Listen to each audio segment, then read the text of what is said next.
അടിമാലി ഗ്രാമപഞ്ചായത്തിലെ 12-ാം വാർഡിൽ ഉൾപ്പെടുന്ന 200 ഏക്കർ മേഖലയിലെ മില്ലുംപടി ITC ജംഗ്ഷൻ റോഡ് കുടിവെള്ള പദ്ധതിയുടെ പൈപ്പുകൾ സ്ഥാപിക്കാൻ വെട്ടിപ്പൊളിച്ചതായി പരാതി.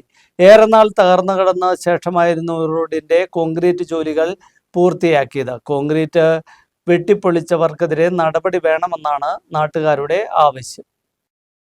അടിമാലി ഗ്രാമപഞ്ചായത്തിലെ 12-ാം വാർഡിൽ ഉൾപ്പെടുന്ന 200 ഏക്കർ മേഖലയിലെ മില്ലുംപടി ITC ജംഗ്ഷൻ റോഡ് നാളുകളായി പൊട്ടിപ്പൊളിഞ്ഞ് കിടക്കുകയായിരുന്നു. പിന്നീട് റോഡിന്റെ കോൺക്രീറ്റ് ജോലികൾ നടത്തുകയും യാത്രാക്ലേശം ഒഴിയുകയും ചെയ്തു. ഇതിനുശേഷമാണിപ്പോൾ പാതയോരം കുടിവെള്ള പദ്ധതിയുടെ പൈപ്പുകൾ സ്ഥാപിക്കാൻ വെട്ടിപ്പൊളിച്ചിട്ടുള്ളത്.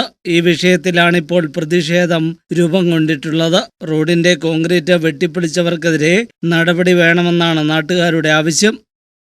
വർഷങ്ങളായി ഈ റോഡ് ജനങ്ങൾ പരാതിയും പ്രതിഷേധം കൊണ്ട് കഴിഞ്ഞ 2018-19 അന്നത്തെ പഞ്ചായത്ത് മെമ്പറും ഇപ്പോഴത്തെ പഞ്ചായത്ത് മെമ്പറും മുമ്പിൽ ആവശ്യപ്പെട്ടതിൻ്റെ ഫലമായി റോഡ് കോൺക്രീറ്റ് ചെയ്ത് കിട്ടി.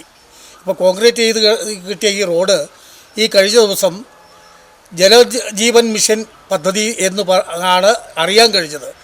ആരാണ് ഇതിൻ്റെ ഉത്തരവാദി, ആരാണ് ഇതിൻ്റെ കോൺട്രാക്ടർ, ഈ കോൺട്രാക്ട് വ്യവസ്ഥയിൽ പൊതുജനങ്ങൾക്ക് വേണ്ടി ചെയ്യുന്ന പദ്ധതിയുടെ ബോർഡ് വയ്ക്കും, അടങ്കൽ തുക വയ്ക്കും. ഇതൊന്നും ഈ പ്രദേശത്ത് കാണാനില്ല. ഈ റോഡ് കുത്തിപ്പൊളിച്ച് ഇപ്പോൾ നാശകോശമാക്കി ഇട്ടിരിക്കുന്നു. അടുത്ത മഴക്കാലം വരുമ്പോൾ ഈ റോഡ് കുത്തിപ്പൊളിച്ച ഈ ഭാഗം മുഴുവൻ വെള്ളം കൊണ്ടുപോയി വീണ്ടും ഗതാഗത സൗകര്യമില്ലാതെയാകും.